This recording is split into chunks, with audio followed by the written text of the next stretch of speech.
দাওয়াত দিয়ে সমাজকে পরিবর্তন করার চেষ্টা করেছেন। একদিন নবী আমার হুজরাখানায় বসে আছে, একজন বেঈমান বেদিন, একজন কাফের, একজন মুশরিক রাসূল পাক সাল্লাল্লাহু আলাইহি ওয়াসাল্লামের হুজরাখানায় হাজির হয়েছে।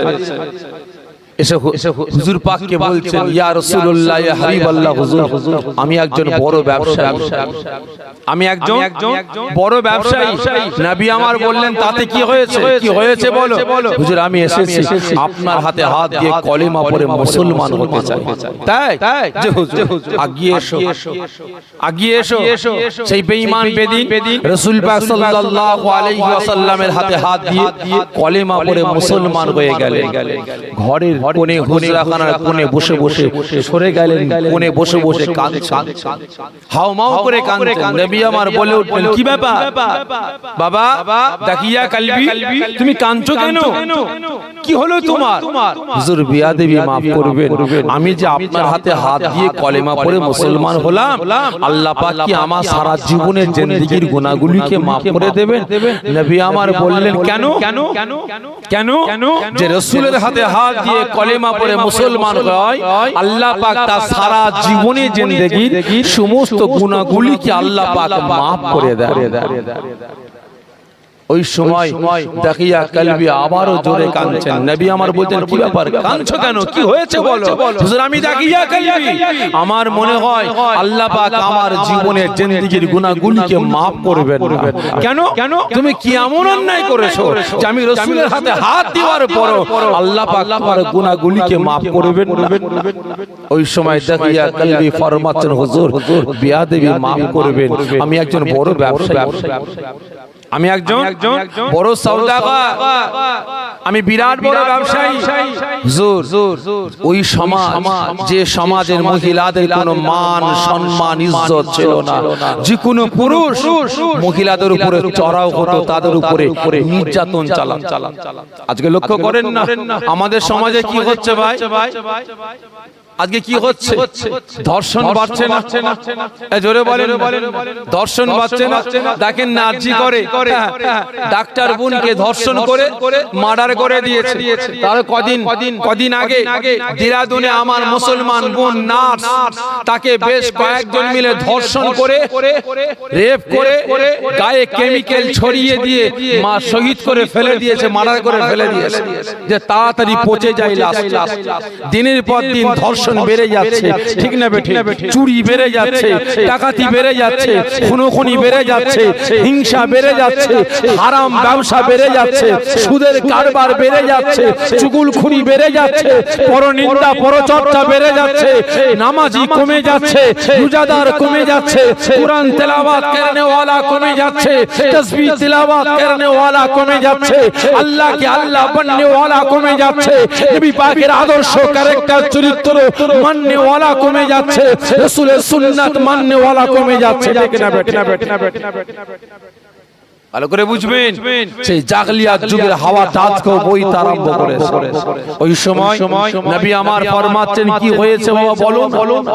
হুজুর আমি ওই সমাজের মানুষ, বড় ব্যবসায়ী ছিলাম, আমি একদিন বাড়ি থেকে ব্যবসা করতে যাব, কাপড় চুপড় গুছাচ্ছি, রেডি করছি। ওই সময় আমার স্ত্রী ছুটে এসে আমাকে জড়িয়ে ধরে বলে, স্বামী আপনি কোথায় যাবেন, কোথায় যাবেন? আমি ব্যবসা করতে যাব। স্বামী তুমি যদি ব্যবসা করতে চলে যাও, তুমি তো জানো আমার গর্ভে সন্তান আছে, তাহলে আমার শরীর অসুস্থ হবে, বাচ্চা দুনিয়ায় ভূমিষ্ঠ হবে, আমাকে দেখাশোনা করবে কে? কোনো চিন্তা করো না, আমার বাপ আছে, ভাই আছে, তোমার ট্রিটমেন্টের ব্যবস্থা করতে। হুজুর আমি আমার স্ত্রীকে বললাম, তবে শোনো বেবি, আমি ব্যবসায় যাচ্ছি, কবে ফিরবো জানি না, তোমার গর্ভে যে বাচ্চাটা আছে যদি পুত্র সন্তান, কি সন্তান, পুত্র সন্তান ভূমিষ্ঠ হয়, তাহলে আমি দাকিয়া কলবি আমাকে চিঠি লিখবে, আমাকে জানাবে, আমি দাকিয়া কলবি ব্যবসা বন্ধ করে বাড়ি ফিরবো। আর যদি কন্যা সন্তান ভূমিষ্ঠ হয়, আমাকে জানাবে না, গলা টিপে মেরে দেবে। আজকের দিনে বর্তমান দিনে এখন হচ্ছে না, হয়নি? জোরে বলেন না। দুনিয়ায় ভূমিষ্ঠ হবার পর গলা টেপে না, মায়ের গর্ভেই গলা টিপে মেরে দেয়, ঠিক না বেটা? ডাক্তার সাহেব, আমার 3টে মেয়ে 4টে মেয়ে, এবারে কি আছে দেখেন না। না, এই তো বলা যাবে না, আইনত দণ্ডনীয় অপরাধ, কেউ জানতে পারলে কেস হয়ে যাবে। একটা কাজ করো, বান্ডিল দেবো, বান্ডিল দেবো, 20,000 দেবো, 30,000 দেবো, 40,000 দেবো, একটু বলে দেন না আমার বিবির গর্ভে কি আছে। উনি আল্ট্রাসাউন্ড করে বলছে আপনার বিবির গর্ভে আছে কন্যা। কন্যা, আবার কন্যা। ডাক্তার সাহেব, এমন একটা ওষুধ দেন যেন পেটেই মরে যায়, ঠিক না বেঠি? হচ্ছে না, হয়নি? দুনিয়ার আলো আর দেখতে পাই না, মায়ের পেটেই হত্যা করছে। ভালো করে বুঝবেন, তবে একটু স্ট্যান্ডার্ড ভাব হয়েছে। আগে ভূমিষ্ঠ হবার পরে গলা টিপতো, আর এখন মায়ের পেটেই মেরে দিচ্ছে। হুজুর, আমি এই কথাটা বলে আমি ব্যবসায় চলে গেলাম। ব্যবসায় চলে গেলাম। বেশ কয়েক মাস পরে আমার বিবি একটা চিঠি লিখেছে, কি? স্বামী, আমার গর্ভে সন্তান জন্মগ্রহণ করেছে, আপনি তাড়াতাড়ি বাড়িতে আসুন। ও আমার ভাইজানেরা, ও নবী পাকের আশিকেরা, ওই সময় আল্লাহ পাকের রাসূল, আল্লাহ পাকের হাবিব, বাপনা মাগারা নবী, এতিমেসি নবী আমার হুজরাখানাতে বসে আছেন। ওই সময় তাকিয়া কলবি ফরমাচ্ছেন, ইয়া রাসূলুল্লাহ কে, ইয়া হাবিবাল্লাহ হুজুর, আমি তাকিয়া কলবি তখন ব্যবসায় চলে গেলাম। কয়েক মাস পরে আমার বিবি আমার কাছে চিঠি লেখে, আমার স্বামী আমার গর্ভে সন্তান জন্ম নিয়েছে, আপনি বাড়িতে ফিরে আসুন। ইয়া রাসূলুল্লাহ কে, ইয়া হাবিবাল্লাহ হুজুর, চিঠিটা পাওয়ার সঙ্গে সঙ্গে আমি তাকিয়া কলবি, আমি দেওয়ানা হয়ে গেলাম, খুশিতে বাগে বাগে হয়ে গেলাম। সঙ্গে সঙ্গে আমার পুত্র সন্তানের জন্য আমি কাপড় চোপড় কিনলাম, পাড়া পড়শিকে মিষ্টি বেলাবার জন্য আমি মিষ্টি মিঠাই কিনলাম। আমি তৈরি করে ব্যবসা ছেড়ে দিয়ে বাড়ির দিকে রওনা দিলাম। যখনই বাড়ির সম্মুখে গিয়া হাজির হয়, বাড়ির সম্মুখ থেকে আওয়াজ দিয়ে বলি, আমার বিবি, আমার স্ত্রী, তুমি কোথায়? তাড়াতাড়ি করে বাইরে এসো। ওই সময় ইয়া রাসূলুল্লাহ কে, ইয়া হাবিবাল্লাহ হুজুর, আমার স্ত্রী তৈরি করে বাচ্চাকে ঘরের ভিতরে লুকিয়ে রেখে দিয়ে আমি স্বামী আমার সম্মুখে হাজির হয়। আমি তাকিয়া কলবি ওই মিষ্টি মিঠাই গুলো, কাপড় চোপড় গুলো নিয়ে আমার বিবির হাতে তুলে দিয়ে বলি, আমার বিবি, আমার বাচ্চা কোথায়? আমার পুত্র সন্তান কোথায়? তাড়াতাড়ি আমার কোলে দিয়ে দাও। আমার বেটা কো, আমার বেটাকে আমার কোলে দাও। ওই সময় স্ত্রীর চোখ দিয়ে হুজুর টপ টপ টপ টপ করে পানি পোষা পড়েছে। আমার আর বুঝতে দেরি হলো না। আমি বিবিকে বললাম, বেবে, আমি তোমাকে বলে গিয়েছিলাম না, তোমার গর্ভে যদি কন্যা সন্তান ভূমিষ্ঠ হয় গলা টিপে হত্যা করবে, মেরে দেবে, আমাকে চিঠি লিখবে না। তাহলে কেন আমাকে মিথ্যা মিথ্যা চিঠি লিখলে? বিবি বলে, স্বামী, আমি উল্লেখ করিনি ওখানে পুত্র সন্তান না কন্যা সন্তান, আমি সন্তান উল্লেখ করেছি, বুঝে নেওয়ার দরকার ছিল। আমি বলেছিলাম তো হত্যা করে দিতে, গলা টিপে মেরে দিতে, তুমি মানলে না কেন? হুজুর, আমার বিবি ওই সময় কাঁদতে কাঁদতে বলে, স্বামী, আমি একজন মহিলা, আমি একজন কন্যা, আর আমার গর্ভে জন্ম নিয়েছো একজন কন্যা। কারণ আমি মা 10 মাস 10 দিন গর্ভে ধারণ করেছিলাম, কত জ্বালা যন্ত্রণা ব্যথা বেদনা সহ্য করেছিলাম। সহ্য করার পরে বাচ্চা ভূমিষ্ঠ হয়েছে। আমি একজন কন্যা, আমি একজন মহিলা হয়ে আমি দেখতে পাই আমার গর্ভে কন্যা সন্তান ভূমিষ্ঠ হয়েছে। আমি মা হয়ে, আমি মেয়ে হয়ে আমি আরেকটা মেয়েকে কোনোদিন হত্যা করতে পারি না, আমি কোনোদিন মার্ডার করতে পারি না। আমার স্বামী শুনে রেখে দেন, আমি কন্যা হয়ে আমার মেয়েকে আমি মারবো না, আর কারো দ্বারাই মারতেও দেবো না। আমার জীবন চলে যাবে, আমার মেয়ের জীবনকে আমি রক্ষা করবো। জোরে বলুন না সুবহানাল্লাহ। হুজুর, আমি তাকিয়া কলবে আমার মাথাটা গরম হয়ে, যে কোনো ফিকিরে আমার মেয়েকে মারতে হবে। যে কোনো ফিকিরে আমার মেয়েকে মারতে হবে। হুজুর আমি দাখিয়া কালবি আর ঘরের ভিতরে গেলাম, আবার বিবিকে নির্দেশ দিলাম, এই আমার বিবি আমি চললাম ব্যবসায়, কবে ফিরবো জানি না, মেয়েকে হত্যা করে লাগবে না মেয়েকে হত্যা করে দেবে, মার্ডার করে দেবে, এই কথা বলে দাখিয়া কালবি ব্যবসায় চলে গেলেন। বেশ কয়েক বছর পরে আবারও বাড়িতে ফিরেছে। যখনই মহলের ভিতরে প্রবেশ করে দাখিয়া কালবির কন্যা বাড়ির বারান্দায় বসে বসে খেলাধুলা করে। দাখিয়া কালবিকে দেখার সঙ্গে সঙ্গে মেয়ে কন্যাটা ভয় পেয়ে যায়, ছুটে গিয়ে মায়ের কোলে ঝাঁপিয়ে পড়ে, আম্মা জান আমাদের বাড়িতে একটা লোক ঢুকেছে। ওই সময় হুজুর আমি দাখিয়া কালবি আমি দেখতে পাই আমার মেয়ে আমাকে দেখার সঙ্গে সঙ্গে ভয়ে তার মায়ের কাছে চলে যায়। মা বলে, মা ওটা লোক নয়, ওটা তোমার আব্বা জান, ওটা তোমার আব্বা জান।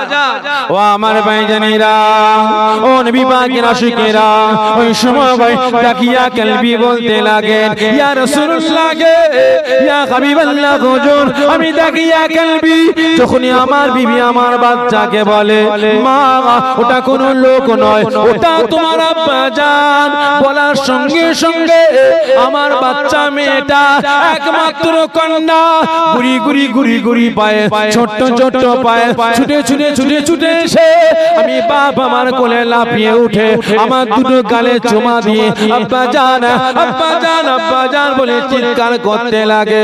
ওই সময় আমার মেয়ে আমাকে বলতে লাগে, ও আমার আব্বা জান, আমি আপনার মেয়ে, আমি কি অন্যায় করেছি, এতদিন আপনি কোথায় ছিলেন, আমাকে মেয়ে বলে একটু মায়া দয়া করেন না, আমাকে আপনি বুকে জড়িয়ে নেন না, আমাকে নিয়ে আপনি একটু বাইরে বেড়াতে যান না। আমার চাচতো ভাইরা তারা মেলায় বেড়াতে যায়, বিভিন্ন জায়গায় বেড়াতে যায়, আমার চাচতো ভাইদের হাতটা ধরে তার বাপেরা রাস্তাঘাটে এখানে ওখানে ঘুরতে যায়, আপনি কোথায় ছিলেন আব্বা জান, আমাকে মেয়ে বলে আপনি বুকে জড়িয়ে নেন না কেন, আপনি এতদিন কোথায় ছিলেন? দাখিয়া কালবি বলেন, ইয়া রাসূলুল্লাহ হে, ইয়া হাবিবাল্লাহ হুজুর আমার মেয়েটা গুড়ি পায়ে ছুটে এসে আমাকে আব্বা জান বলে ডাকে। তখন পর্যন্ত আমি বাবা আমার অন্তরটা পাষাণ হয়েছিল, কঠিন হয়েছিল, আমি নিয়ত করে নিয়েছি এই মেয়েকে বাঁচিয়ে রাখা যাবে না, একে জীবিত রাখা যাবে না, এই মেয়েকে জীবিত রেখে দিলে এই মেয়ের জন্য আমি বাবা আমার মান সম্মান আমার ইজ্জতটা ধ্বংস হয়ে যাবে। ইয়া রাসূলুল্লাহ কে, ইয়া হাবিবাল্লাহ হুজুর আমি বাবা দাখিয়া কালবি সঙ্গে সঙ্গে আমার কোল থেকে আমার মাসুম বাচ্চা মেয়েকে ঝটকা মেরে জমিনে নামিয়ে দিলাম, নিচে নামিয়ে দিলাম, মেয়ে তার মায়ের কাছে চলে যায়। ওই সময় আমি টার্গেট নিয়েছি, অনেক বড় কথা সংক্ষেপে বোঝাবার জন্য বলছি। হুজুর আমি টার্গেট নিলাম মেয়েকে হত্যা করতে হবে, জানে মারতে হবে, কারণ কি আব্বা বলে আমাকে ডাকলে আমার মান সম্মানটা নষ্ট হয়ে যাবে, আমি একজন বড় ব্যবসায়ী, আমার ইজ্জত নষ্ট হয়ে যাবে। কারণ আজকের দিনে বর্তমান দিনে ভাই মুসলমান কিছু আছে জান্নাতের বাগানে বসলে ইজ্জত নষ্ট হয়ে যায়, আছে বলেন না, আছে না? না, জান্নাতের বাগানে বসতে অনেকের লজ্জা পায়, মসজিদে গিয়ে নামাজ পড়তে অনেকের লজ্জা পায়, মাদ্রাসায় গিয়ে মক্তবে গিয়ে একটু কোরআন পাক তিলাওয়াত করতে লজ্জা পায়, আছে না? না, ভালো করে বুঝবেন, আজকে মুসলমান ইসলামিক শিক্ষা অর্জন করবে লজ্জা পায়। ওই সময় দাখিয়া কালবি ফরমাতেন, হুজুর আমার বাচ্চা মেয়েটাকে মারার জন্য বিভিন্ন রকমের পরিকল্পনা শুরু করলাম। একদিন হঠাৎ করে বাড়িতে এসে আমার বিবিকে বলি, আয় আমার বিবি, আমার বাচ্চাকে সুন্দর করে গোসল করিয়ে দাও, নতুন পোশাক পরিয়ে দাও, আমি বাপ বেড়াতে নিয়ে যাব। সঙ্গে সঙ্গে আমার স্ত্রী বলে ওঠে, না আমি আমার বাচ্চাকে বাইরে পাঠাবো না, কোন জায়গায় পাঠাবো না, আমার বাচ্চা বাড়িতে থাকবে, আমি মা আমার কাছে থাকবে। হুজুর বাচ্চা মেয়েটা ছুটে গিয়ে মাকে জড়িয়ে ধরে দুটো গালে চুমা দিয়ে বলে আম্মা জান আপনি একটু অনুমতি দেন না, আমার আব্বা জানের সাথে আমি বেড়াতে যাব, কোনোদিন তো বেড়াতে যাই না। হুজুর আমার মেয়ের কথায় মায়ের মনটা নরম হয়ে গেল, মায়ের মন নরম হয়ে গেল, আমি বাপ আমার মন নরম হয়নি। হুজুর আমার স্ত্রী বাচ্চাকে গোসল করিয়ে নতুন পোশাক পরিয়ে আমি স্বামী দাকিয়া কলবি আমার হাতে তুলে দিয়ে বলে স্বামী মেয়েকে বেড়াতে নিয়ে যাচ্ছ যাও, তবে সন্ধ্যার আগে বাড়িতে ফিরবে, সন্ধ্যার আগে বাড়িতে ফিরবে।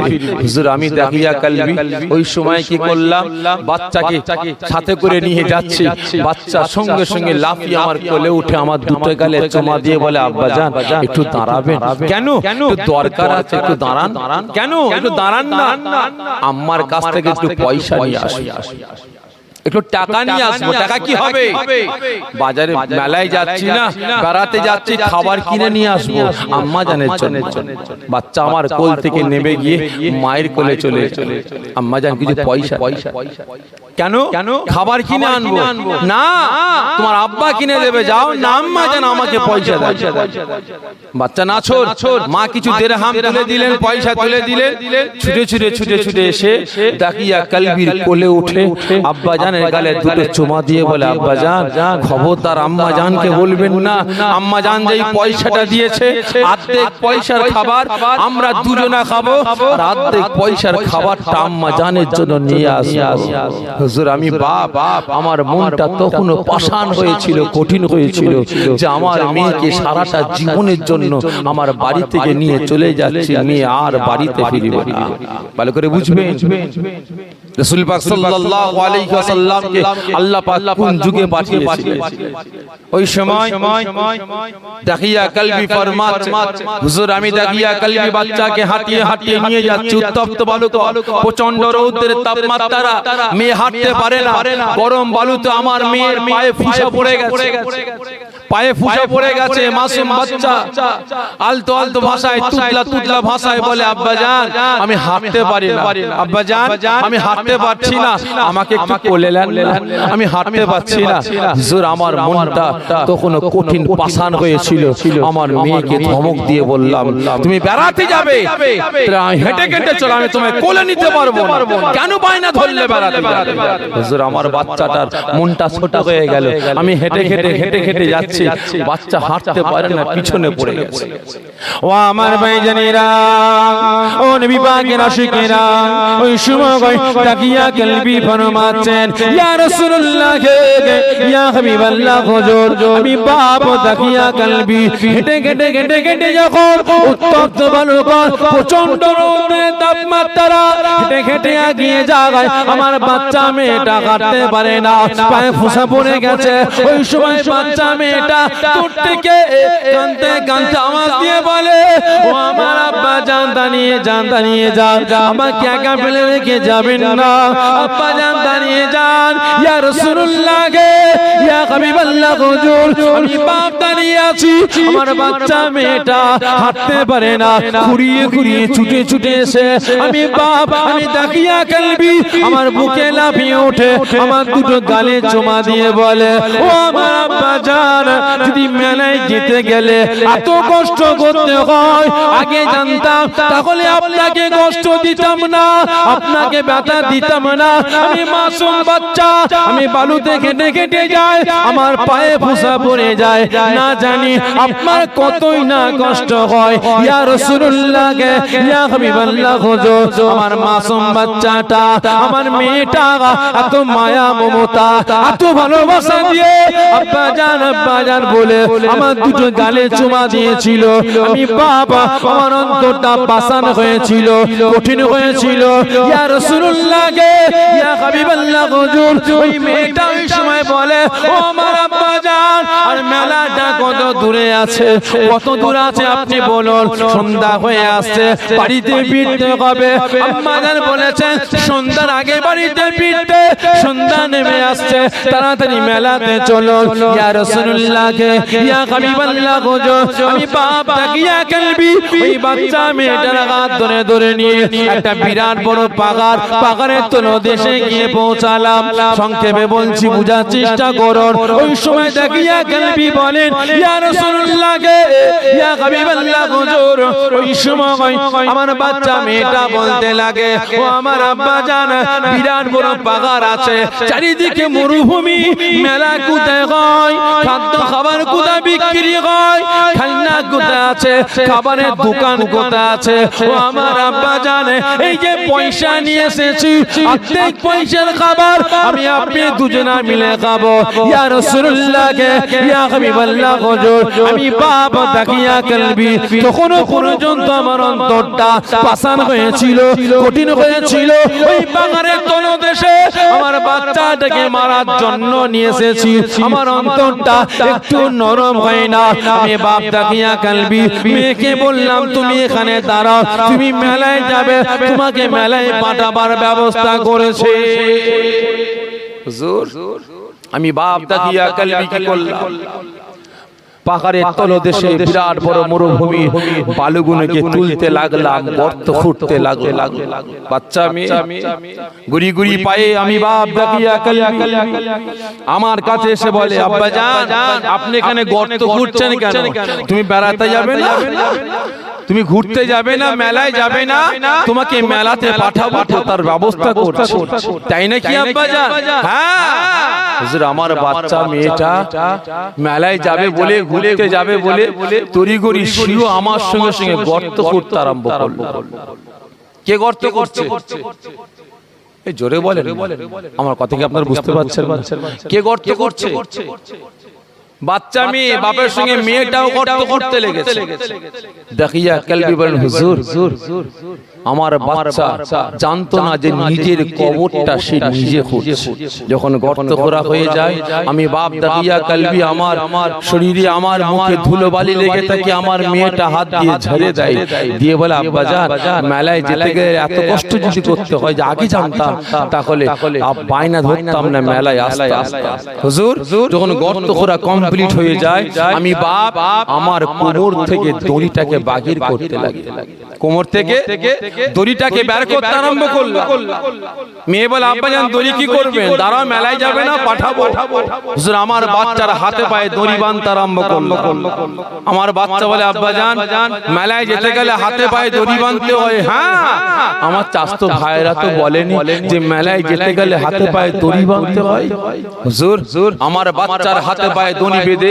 ওই গর্তের মধ্যে নিক্ষেপ করে দিলাম ফেলে দিলাম দিয়ে আমি বাপ তাকিয়া কালবি পাহাড়ের দিকে এগোতে আরম্ভ করলাম একটা বড় পাথর আনার জন্য আমার বাচ্চা মেয়েটা কাঁদতে কাঁদতে চিৎকার করে বলতে লাগে আব্বা জান আমাকে একা ফেলে রেখে যাবেন আব্বা জান আমাকে একা ফেলে রেখে যাবেন না হিংস্র পশুরা খেয়ে ফেলবে আমাকে মেরে ফেলবে আব্বা জান আমাকে একা ফেলে রেখে যাবেন না হুজুর আমি তাকিয়া কালবি যখন এক পা দু পা তিন পা করে এগিয়ে যাচ্ছি পাথর আনার জন্য আমার বাচ্চা মেয়েটা এত মায়া মমতা ভালোবাসা দিয়ে আব্বা জান বলে ডাকতে আরম্ভ করে তখন পর্যন্ত আমার অন্তরটা পাষাণ কঠিন হয়েছিল হুজুর আমি বাপ আমার মনটা নরম হয়নি আমি বাপ বড় পারা পাথর মাথায় করে নিয়ে যখন আসছে আমার মেয়ের আর বুঝতে দেরি হয় মেয়ের আর বুঝতে দেরি হলো না মেয়ে হাত বাঁধা পা বাঁধা অবস্থায় গর্তের ভিতর থেকে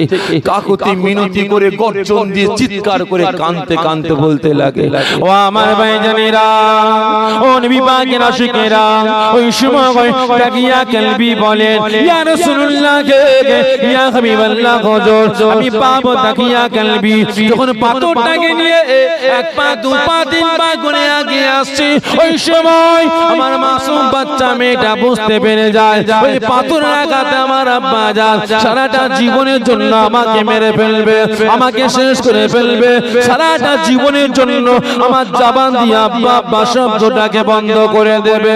ওই সময় ওই মাসুম বাচ্চা মেয়ে বলে, ও আমার আব্বা জান, ও আমার আব্বা জান, আপনি পাথর আঘাতে আমাকে মারবেন না, আপনি আমাকে জানে মারবেন না, আপনি আমাকে ছেড়ে দেন। আমি বুঝে নিয়েছি এই জামানায় মেয়েদের কোনো মান সম্মান ইজ্জত নাই। আজকে আপনার ইজ্জত আছে, আপনি একজন বড় ব্যবসায়ী, আপনি একজন বড় সওদাগর। আমি যদি আপনার মেয়ে হয়ে আপনাকে আব্বা জান বলে ডাকি, আপনার মান সম্মান ইজ্জতটা নষ্ট হয়ে যাবে। আপনি এর জন্য আমাকে মার্ডার করার জন্য, আমাকে জীবিত দাফন দেওয়ার জন্য এখানে নিয়ে এসেছেন। ও আমার আব্বা জান, আমি আপনার মেয়ে বলছি, আপনি আমাকে ছেড়ে দেন। পরে তোরে গিয়ে দাসি কেটে খাবো, পরের তোরে গিয়ে ভিক্ষা মেঘে খাবো।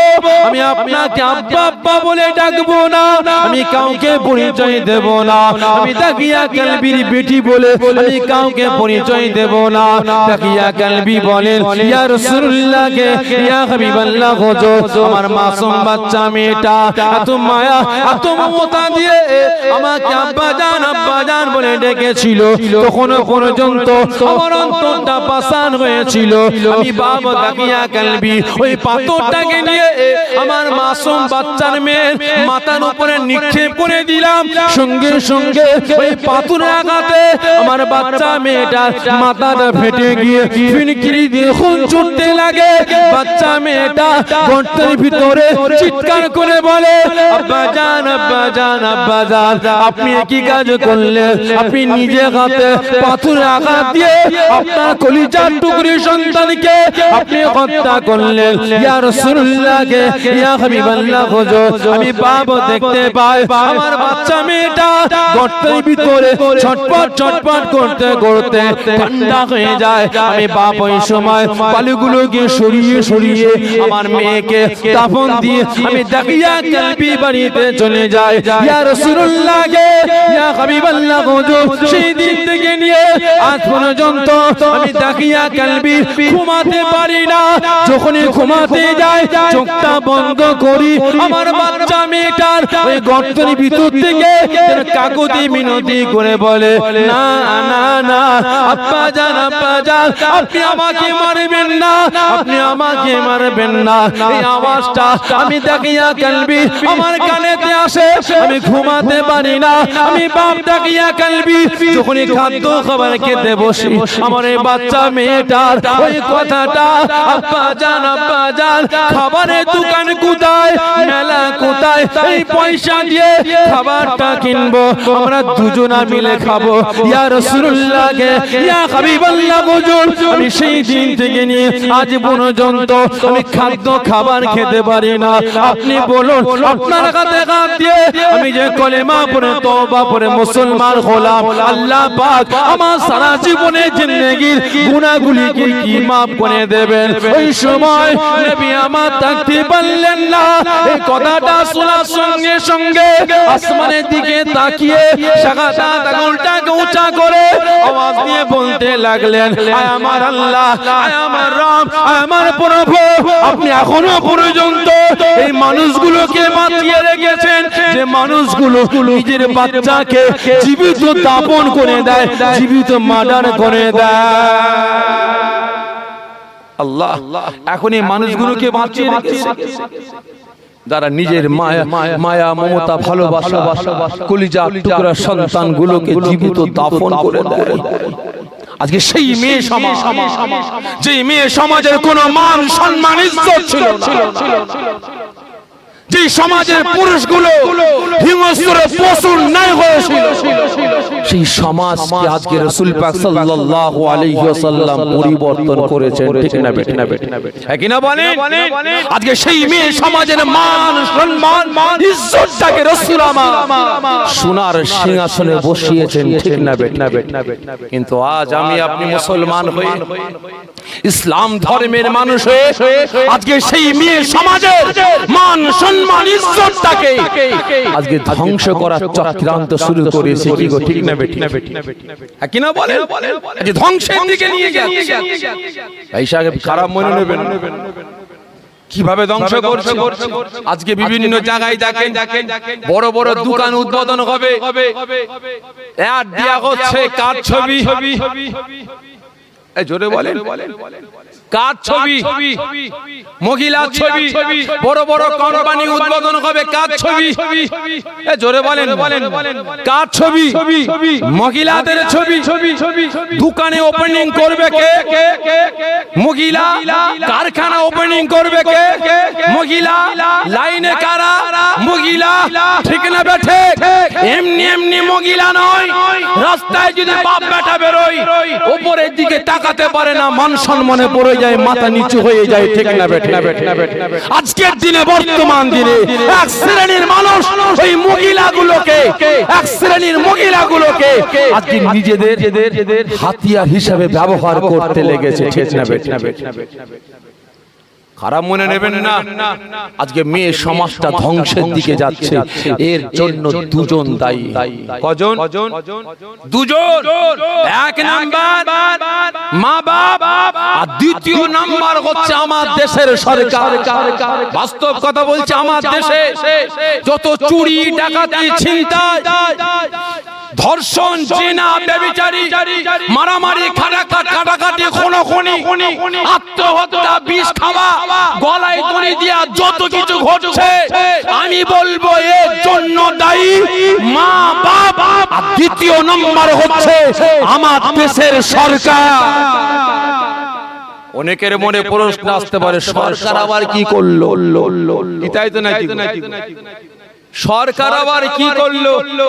ভাই আপনারা বলেন, এই আরজি করে বোনের পক্ষে বিভিন্ন সমাজের মানুষ আন্দোলন করেনি?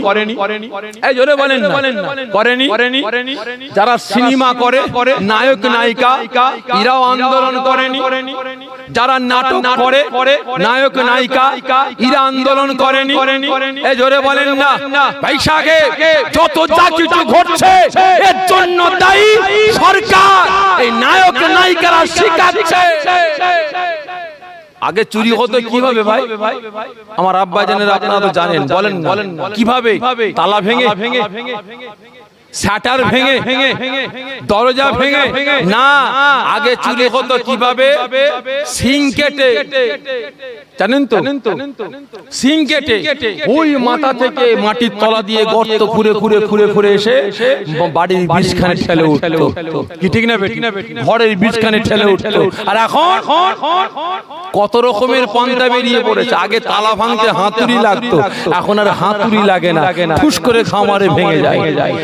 এখন দিয়াল 10 ইঞ্চি 15 ইঞ্চি দিয়াল আগে কাটতে খুব সময় লাগতো, আর এখন ওই দিয়াল কেটে ঢুকতে আর সময় লাগে না। ঠিক না? শিখাচ্ছে কারা? সিনেমা হলে যান, সিনেমা দেখেন, নাটক দেখেন, বাচ্চা বাচ্চা ছেলেদের হাতে প্রত্যেকের স্মার্টফোন আছে। কি আছে না নাই? আছে না নাই? বাচ্চারা ছোটবেলায় সব সময় ফোনের ভিডিও তুলচার দেখছে। ওতে কি আসছে? একজন যুবক একটা মেয়ের হাত ধরে টানছে, বাচ্চাটা দেখছে কিভাবে কাপড় ছিঁড়ছে, বাচ্চাটা দেখছে। ঠিক না? ঠিক হচ্ছে না? হয়নি? একটা যুবক দেখছে যে একটা যুবক একটা মেয়েকে কিভাবে ক্রিটিসাইজ করছে, কোন জায়গায় গিয়ে হামলা করছে, কোন পজিশনে হামলা করছে, একটা মানুষ ছাদ থেকে কিভাবে লাফ মারছে, কিভাবে বিষ খাচ্ছে, কিভাবে গলায় দড়ি দিয়ে ঝুলছে, সব তো সোশ্যাল মিডিয়ায় দেখানো হচ্ছে। হচ্ছে না? কি না বলেন? আজকে বিশেষ করে যুবক সমাজে সমস্ত কিছু ধ্বংস করে ফেলছে এই সোশ্যাল মিডিয়ার মাধ্যমে, বিশেষ করে পণ্য সিনেমাগুলো। ঠিক না? আজকে আমার দেশের সরকার যদি এগুলোকে ব্যান করত, কিভাবে ধর্ষণ করা হয়, কিভাবে মেয়েদের ইফটিজিং করা হয়, শাড়ি ধরে টানা হয়, কাপড় ধরে টানা হয়, কোন ফাঁকা জায়গায় হামলা করা হয়, যদি এগুলোকে ব্যান করত, তাহলে আমার দেশে, আমার রাজ্যে ধর্ষণ, খুন, মার্ডার, আত্মহত্যা সব বন্ধ হয়ে যেত। ঠিক না? আইসাকে হয়তো কথাটা খারাপ লাগছে, আপনাকে বুঝার চেষ্টা করবেন। আর এর জন্য দায়ী বাপ মাও আছে, বাপ মাও আছে। কারণ আজকে মুসলমান ঘরের মেয়েরা ছোট ছোট কাপড় পরে বিহায়ার মতো নির্লজ্জের মতো রাস্তা দিয়ে হেঁটে হেঁটে ইমাতা ও মাতা ঘোরাঘুরি করছে, কি তাই তো নাকি? এমাতা ও মাতা হাঁটাহাঁটি করছি ভাই, বলেন তো দেখি, যখন ছোট ছোট কাপড় পরে যখন মেয়েরা হেঁটে হেঁটে যায়, 90 বছরের বুড়োর একবার শখ হয় তো একবার তাকায়? জোরে বলেন, কথা বলে 90 বছরের বুড়ো তো একবার শখ হয় একবার তাকায়, ঠিক না বেঠে? যখন ছোট ছোট কাপড় পরে যায়, একজন যুবক একটু টিটকিরি মারে, যদি বোরকা পরে যায়, মুখে হেজাব লাগিয়ে যায়, কেউ তাকাবে? জোরে বলে, কেউ তাকাবে? তাকাবে না। আর যখনই ছোটখাটো কাপড় পরে ফ্যাশন মারতে মারতে যাবে, একজন তাকাবে, টিটকিরি মারবে, ঘরে গিয়ে বলবে আব্বা কি হয়েছে? ওই মাচায় 4 জন ছেলে বসে আছে, আমাকে টিটকিরি মেরেছে। এই রহমতুল্লাহ, আব্দুল খালেক, আব্দুল জব্বার লাঠি নিয়ে বেরো তো, তোর বোনকে টিটকিরি মেরেছে। ব্যাস, ছুটে এসে মারামারি ফাটাফাটি শুরু হয়ে গেল, ঠিক না বেঠি? তাহলে এবারে বলেন ভাই, ওই মেয়ের ইজ্জত বাড়লো না কমলো? এই কথা বলেন, ইজ্জত বাড়লো না কমলো? কমলো। এই কথা বলতে গিয়ে মনে পড়ে যায় ভাই, আটকুরো বোঝেন তো? আটকুরো, হ্যাঁ, যাদের বাচ্চা কাচ্চা হয় না, এই আটকুরো এরা স্বামী স্ত্রী দুজন নয়, ওই বাস স্ট্যান্ডে ঝুড়া ভর্তি কলা নিয়ে বিক্রি করে, কলা নিয়ে বিক্রি করে। আর বিভিন্ন অফিসাররা বাসের প্যাসেঞ্জার এসে বলে বুড়িমা তাড়াতাড়ি কলা দাও, 5টা দাও, 10টা দাও, 12টা দাও, 6টা দাও, 3টে দাও, তাড়াতাড়ি দাও, আমাদের সময় নেই। তা একদিন আটকুরু দুজনে ঘরে শুয়ে শুয়ে স্বামী স্ত্রী চিন্তা করছে, দেখো আমাদের তো ছেলেগুলো কেউ নেই, একটা কাজ করা যায়। কি কাজ? ওরাও তো আমাদের ছেলের মতো, তো ওরা কলাটাকে নিয়ে অফিসে যাবে, হাত ধোবে, ছিলবে, কলা ফেলবে, তারপরে খাবে, কত সময় ব্যয় হয়ে যায় বলো? একটা কাজ করা যাক। কি কাজ? কি কাজ? সারা রাত ধরে আমরা কলাটাকে ছিঁড়ে রেখে দেবো, ওখানে গিয়ে বিক্রি করবো, পলিথিনে করে দেবো, ওরা অফিসে যাবে, হাত ধোবে আর খাবে, হাত ধোবে আর খাবে। তখন বুড়ি বলছে ঠিক কথা বলেছো তো, সারা রাত ধরে কলার খোলা খসিয়ে ছিঁড়ে একজন ঝুড়া ভর্তি করে পাতা ঢাকা দিয়ে নিয়ে গেছে। বুড়িমা কলা কই? এই তো কলা কই, এই তো। ঢাকনা খোলো, খুলে দেখে কলার খোসা ছাড়ানো। বাবা লাও না, বুড়িমা এই কলা খাবো না। কেন? তো ময়লা পড়ে গেছে, জীবাণু পড়ে গেছে, নোংরা পড়ে গেছে, ও কলা খাওয়া যাবে না, খারাপ মনে নেবেন না। আজকে মহিলাদেরকে আল্লাহ পাক ওই রকম বানিয়েছে, ঠিক না বেঠি? একই না বলে যে মহিলার গায়ে, যে মহিলার নামে একটু বদনাম হয়ে যাবে, সেই মহিলাকে অন্য জায়গায় বিয়ে দেওয়াটা সহজ হবে না কঠিন হবে? জোরে বলবে, কঠিন হয়ে যাবে। তাই প্রত্যেককে বলছে মুসলমান এখনো সময় আছে, এখনো সময় আছে। নিজের বাড়ির বউ, নিজের বাড়ির মেয়ে, নিজের বাড়ির মা বোনগুলোকে হেফাজত করুন, তাদেরকে পর্দার মধ্যে রাখুন, আর নিজেরাও পরিবর্তন হন, কাজে লাগবে, না হলে সব শেষ, না হলে সব শেষ। আগামী দিন খুব ভয়ঙ্কর দিন আসতে লেগেছে, বাস্তব কথা বলছি। এক শ্রেণীর চক্রান্ত শুরু হয়েছে, প্রকাশ্যে বলছি। আরএসএস নাম শুনেছেন? জানেন তো এই আরএসএস এর একটা টিম বেরিয়েছে স্কুল কলেজে মুসলমান মেয়েদের ফুসলে ফাসলে প্রেমের জালে ফাঁসিয়ে তাদেরকে বিয়ে করার একটা বিভিন্ন রকমের চক্রান্ত শুরু হয়েছে। বিয়ে করে তাদেরকে বাইরে নিয়ে চলে যাবে, এই রকম বাইরে নিয়ে যাওয়ার পরে 2-4 মাস ঘর সংসার করবে, করার পরে তাদেরকে আবার ছেড়ে দেবে যখন পেটে বাচ্চা চলে আসবে। পেটে বাচ্চা চলে আসলে ছেড়ে দেবে, এই রকম চক্রান্ত শুরু হয়েছে। হাজার হাজার আমার মুসলিম মেয়েরা এই সব চক্রান্তে ফেঁসে গেছে। তাই প্রত্যেককে বলছে এখনো সময় আছে, বাড়ির মেয়েদের ইজ্জতটাকে রক্ষা করুন, বাড়ির মেয়েদের ইজ্জতকে রক্ষা করুন, কাজে লাগবে, আর না হলে সব শেষ। আসেন মুখতাসার করলাম। একদম সুবহানাল্লাহ।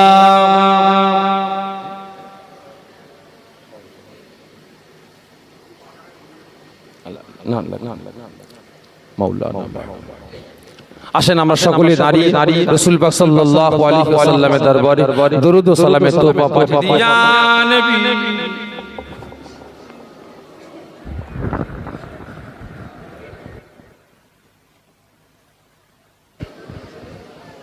সকলে ভিতরে চলে, সকলে ভিতরে চলে আসে।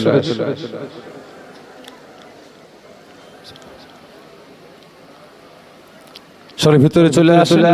কিছু চেয়ার ফাঁকা আছে, চেয়ারের সামনে চলে আসে। অনুরোধ করবো আশেপাশে ঘোরাফেরা না করে তাড়াতাড়ি পাক মাহফিলে চলে আসে।